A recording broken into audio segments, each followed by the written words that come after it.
Alright, in this video I'm going to share with you how I prepare healthy and delicious noodles without stir fry.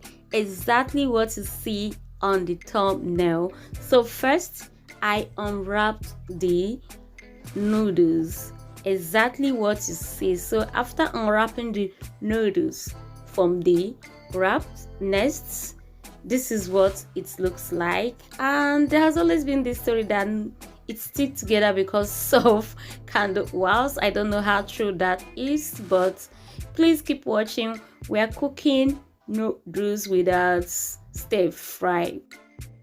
Next, I'll place the pan on fire, then add 2 cups of water. I'm using 165 ml cup, so I'll add 2 of it and then bring it to a boil.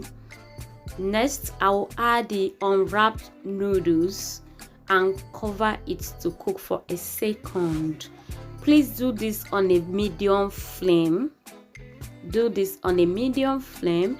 Then after a second, I turn the other way so that it also gets the heat.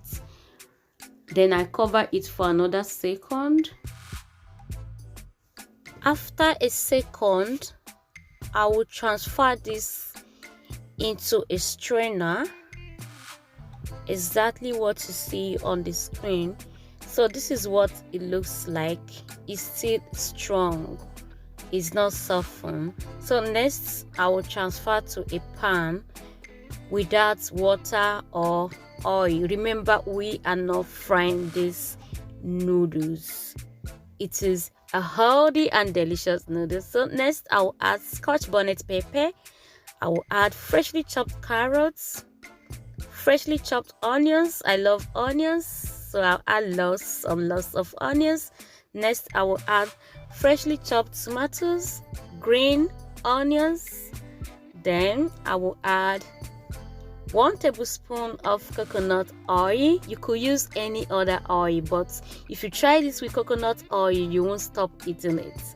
Next I will add the noodles seasoning to taste. Next I will add 50 ml of water or 4 tablespoons of water if you don't have a measuring cup. Then next I'll cover this on a medium flame for 5 minutes. Allow to simmer. Please make sure the flame is a medium. After then, mix this with a good fork to blend together. Mix to combine. Our noodles is almost ready. Then I'll add dry parsley, 1 teaspoon of it. This makes it very tasty, gives it a very nice flavor, everyone. So this is how I prepare my healthy and delicious noodles. Alright, so this will go with boiled eggs. You could eat yours with fried eggs, but I love boiled eggs. So thanks all my genuine subscribers for all your support always. If this is your first time here, thanks for dropping by. Please don't forget to like, comment and share and subscribe to see more of these videos often. Alright, thanks for dropping by. Stay safe, stay connected. See you in the next video. Bye for now.